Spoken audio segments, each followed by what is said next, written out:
Hey everybody, did you think that I fell off the face of the earth? Well, I didn't. I sold our home and I retired from my 9 to 5 lifelong career basically in construction industry and moved to Sarasota. So I'm now full-time, my husband and I in Sarasota.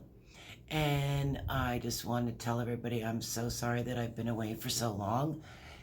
But we're gonna get started on a new painting. I haven't painted in 2 months. So I'm really excited to get this going, to rock and roll. So we're gonna do an octopus today. And I don't know much about octopuses.